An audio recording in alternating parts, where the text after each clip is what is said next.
ഇത് Manjapra mass Motors ആയിരുന്നു. നമ്മുടെ ഹീറോ ഹോണ്ട സ്പ്ലെൻഡർ വണ്ടി നമ്മളത് വർക്കിന് കയറ്റിയിട്ടുണ്ട്. അത് അതിൻ്റെ എഞ്ചിൻ ഓയിൽ ചെക്ക് ചെയ്തിട്ട് മാറ്റുക, അതുപോലെ 2 ബ്രേക്ക് ചെക്ക് ചെയ്യുക, പിന്നെ ഓയിൽ ലീക്കിൻ്റെ ഒരു കംപ്ലയിൻറ്റ് പറഞ്ഞിട്ടുണ്ട്, പിന്നെ വാട്ടർ സർവീസ് ചെയ്യുക. ഇതിനൊക്കെ വേണ്ടിയിട്ടാണ് വന്നിരിക്കുന്നത്. നമ്മൾ ബ്രേക്ക് നമ്മൾ ഓടിച്ചു നോക്കിയാൽ ബ്രേക്ക് രണ്ടും കുറവായിരുന്നു. ബാക്കിലെ ബ്രേക്കും ഫ്രണ്ടിലെ ബ്രേക്കും തീരെ കുറവായിരുന്നു. നമുക്ക് ബാക്കിലും ഫ്രണ്ടിലെ 2 ബ്രേക്സും മാറ്റേണ്ടി വന്നിട്ടുണ്ട്. നമ്മൾ ബ്രേക്സ് മാറ്റിയിട്ട് റീസെറ്റ് ആക്കിയിട്ടുണ്ട്.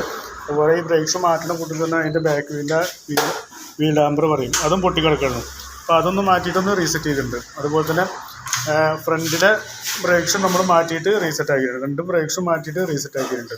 പിന്നെ നമ്മൾ ഓയിൽ ലീക്കിൻ്റെ ഒരു കംപ്ലയിൻറ്റ് പറഞ്ഞായിരുന്നു. അപ്പോൾ മെയിനായിട്ട് നമുക്ക് ഓയിൽ ലീക്ക് കാണിക്കുന്നത് ആ ക്ലച്ച് സൈഡിൽ നിന്ന് നമുക്ക് അത്യാവശ്യ രീതിയിൽ ഓയിൽ ലീക്ക് കാണിക്കുന്നുണ്ട്. ഈ സൈഡാണ്, ഈ ക്ലച്ച് ക്യാമിൻ്റെ സൈഡിൽ നിന്ന് അത്യാവശ്യം നല്ല രീതിയിൽ ഓയിൽ ലീക്ക് കാണിക്കുന്നുണ്ട്. ആ കിക്കറിൻ്റെ സൈഡൊന്നും കാണിക്കില്ല. അപ്പോൾ നമുക്ക് ഈ കവർ അഴിച്ചിട്ട് വേണം നമുക്ക് അതിൻ്റെ ഈ ഓറിങ്ങും സ്പ്രിങ്ങും മാറ്റിയിടാം കേട്ടോ. അപ്പോൾ ഇടയിൽ നമ്മൾ ഓയിലും മാറ്റാറായിട്ടുണ്ട്. അപ്പോൾ എഞ്ചിൻ ഓയിലും മാറ്റുന്നുണ്ട്. ആ എഞ്ചിൻ ഓയിൽ മാറ്റുന്ന കൂട്ടത്തിൽ തന്നെ നമുക്ക് ഈ കവർ അഴിച്ച് അതിൻ്റെ സ്പ്രിങ്ങും ആ ഓറിങ്ങും മാറ്റിയിട്ടൊന്ന് റീസെറ്റ് ആക്കാം. അതുപോലെ തന്നെ അതിൻ്റെ ഗ്യാസ്കറ്റും വരുന്നുണ്ട്, അതും കൂടി ഒന്ന് മാറ്റിയിട്ടൊന്ന് റീസെറ്റ് ചെയ്യും.